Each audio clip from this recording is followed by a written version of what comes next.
First of all, I want to thank everyone for coming out today. Obviously, we had a very unfortunate accident down at our wastewater treatment plant on Saturday night. I think it went from like 2 in the morning till 7 in the morning. But for the specifics of it, I'm going to let Paul Furlan open up this little press briefing.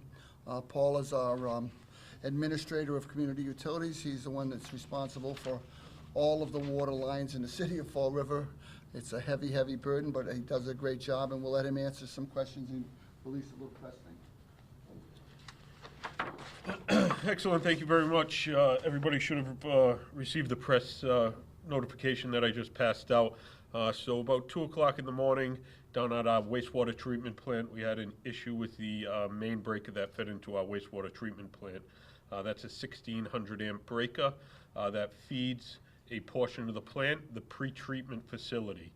So that feeds our bar racks, grit chambers, as well as other operational things within that portion of the plant. So the breaker was taken out about 2 o'clock in the morning. It was locked out on a fault. At that point, our system started to back up, and a CSO, combined sewer overflow, was created down at the wastewater treatment plant. That is a permitted CSO discharge area down at our wastewater treatment plant, so it was a permitted CSO discharge. We estimate that about 10 million gallons of combined sewer and stormwater was discharged into the Mount Bay area that was partially treated or untreated. At this time, we've spoken with regulatory agency DEP, and they do not feel that there has been any violations. We did all the proper notification through our public CSO notification process to notify anybody that subscribes to our list. That's all the basic information. If anybody has any questions in relation to this. What's being done to make sure this doesn't happen again, and has anything like this happened before? So we're bringing in a private company to evaluate the breaker to make sure that there's no operational issues with the breaker. So they'll go through that and make sure that there are no problems. Again, you know, this was an unexpected emergency that occurred with this breaker. So it's something that, you know, we deal with and prepare as the time goes on. Do you expect to have to pay any fines in the future? No, as I said, it doesn't. This is a permitted CSO outfall. It's 001A is the wastewater treatment plant CSO outfall, so it is a permitted. So there was no violations. Do not expect any. When did you notify surrounding communities, particularly in Rhode Island, because I would imagine it was flowing down towards Mount Bay? Yeah, so it was flowing down towards Mount Bay. We notify with all of our CSOs, we notify within the first 4 hours of a discharge. So through our automatic email system, an email was sent out to anybody that's required to be on our subscribers list. That's all the regulatory agencies within Massachusetts and any surrounding communities. But you also have fishing, you have shellfish farms. Yep. So. How are they impacted, or are they impacted? Yep. So there is a the DEM, Rhode Island DEM, was notified. Again, as you said, it is downstream from us, so they were notified as part of our program. There are shellfish beds within Narragansett Bay, Mount Bay. I believe the regulatory agencies are putting in their precautions as see fit, as they would with any type of CSO discharge from a permitted CSO or a non-permitted SSO. I believe that Rhode Island DEM has put 7-day hold on a certain number of their fishing beds, and I just saw a release from Mass Fisheries where they have put a 21-day hold on certain fishing beds within their areas. Can you take us through the exact timeline? Because we're given the window of 2 a.m. to 7:30. So, like, when did you identify there's something wrong, and how was it able to be fixed? Yeah, so our plant is staffed 24 hours a day, 7 days a week. We had staff on site. Again, so at about 1 o'clock or so, 1:30 or so, the breaker actually tripped out. About 2 o'clock, the CSO event started to occur. From that time frame, we The breaker is a very large, specific breaker. It takes specially trained people to be able to reset that, an electrician. So we had to get an electrician in. Our staff electrician eventually came in and was able to reset that breaker early in the morning. About 7:30 or so is when our plant went back to full normal operation. Is it safe to say sometime after 2 o'clock, it was pretty much identified that something was wrong? Yeah. Well, I have a couple questions. How are you gonna let the public know that in the next week, they are unable to fish or shellfish? Will you have signs down there, and is there an odor? So the city is not required for any notification in relation to limiting the shell fishing or anything like that. DEM, I believe, takes care of that in Rhode Island. Mass Fisheries within the Massachusetts. I So wanna ask about the equipment. Is it up to date? Was it up to date? And what kind of expenses, and who will pay those expenses to rectify that problem? yeah, so the main breaker in the whole entire MCC was part of the 2000 CSO upgrades down at our wastewater treatment plant. So the pretreatment facility as well as the breaker is from the 2000 timeframe, 99, 2000. So that is, it's 23 years old now, but it is still good working condition. It has been maintained and serviced throughout the years. There is no real permanent damage to our facility. The facility, again, is designed, if there is an interruption like this, to be able to have a overflow that does not damage our facility. So minimal cost, or? Yeah, again, we're taking a precautionary measure just to have them come in to service the breaker, make sure everything is good with the breaker, and then we'll be able to, but that's a regular operational cost that we would incur anyways. So you're working with DEM still. Any other agencies, and how do you get the green light that it's time to reopen and be safe for people to use that area for recreation? Yeah, again, so DEM, as required, we reported to DEM about the incident. They're responsible for managing any of the shell fishing.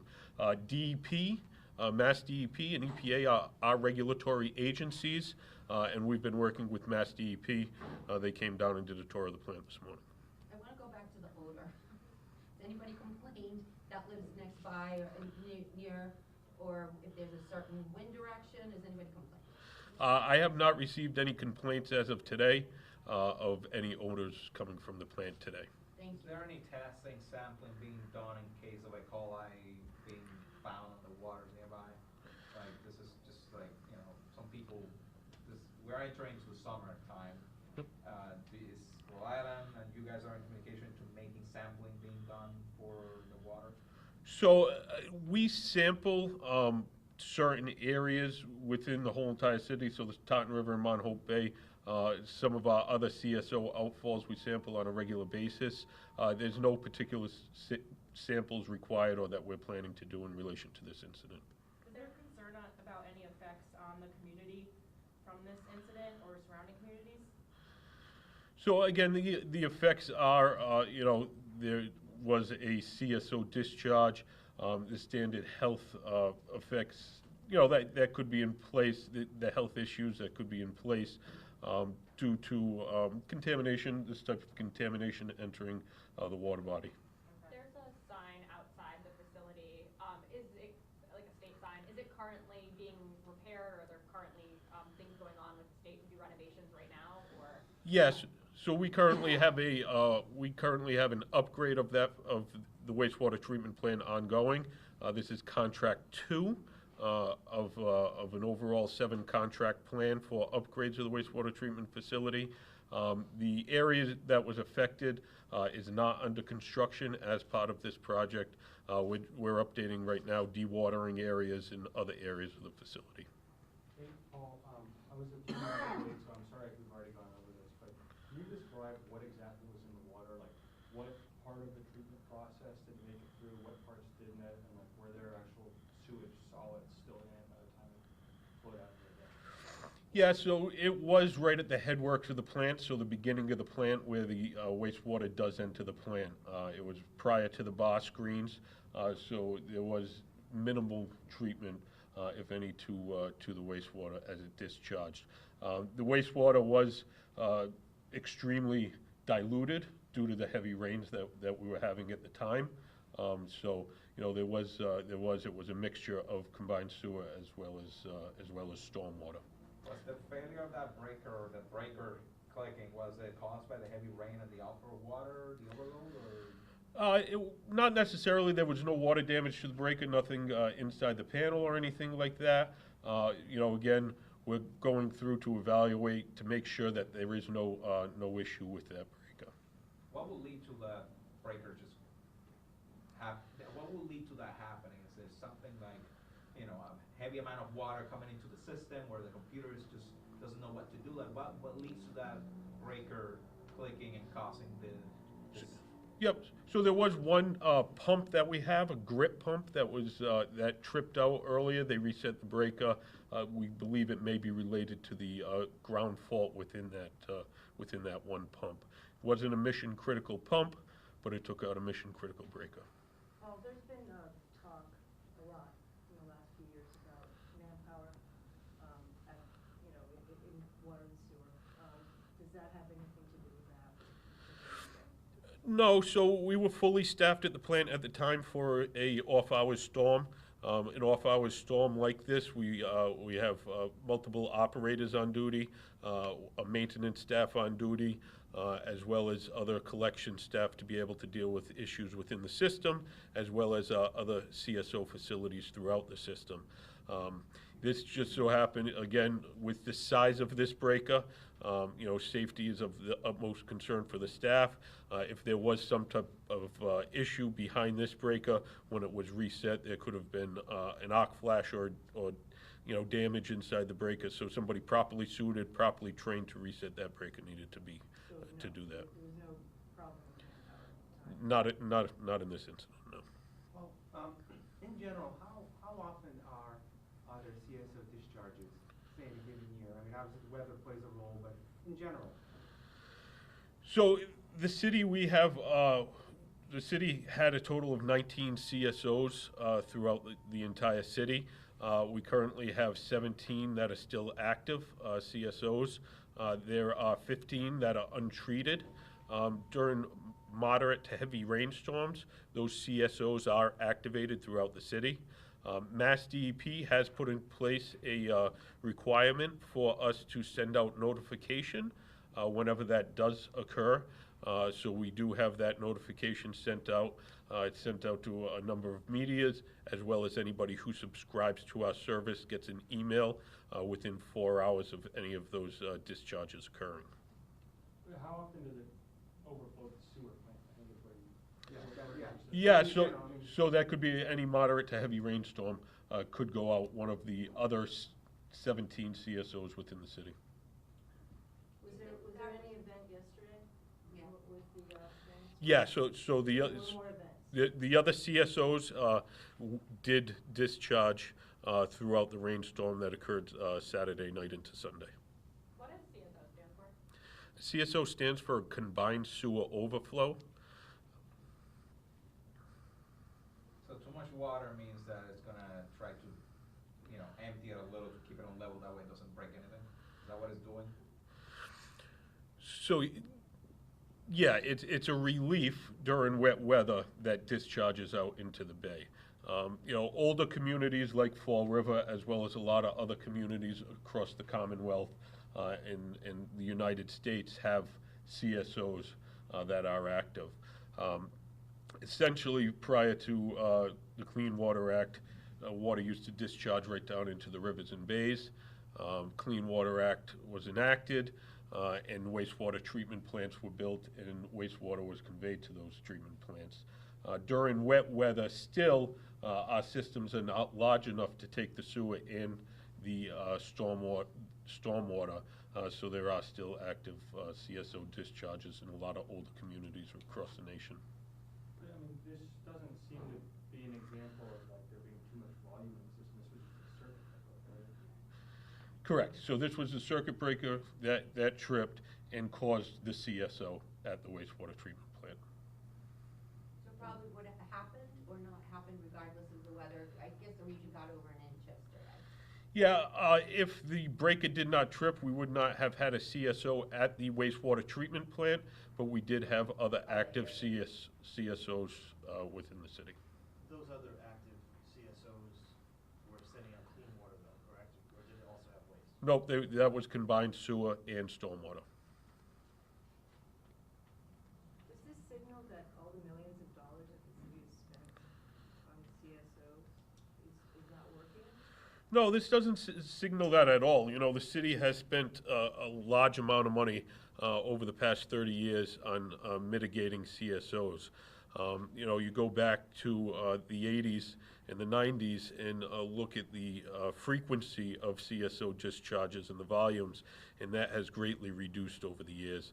And we're going to work with our federal partners to continue to reduce those. It's going to take many, many years to do it, and hundreds of millions of dollars.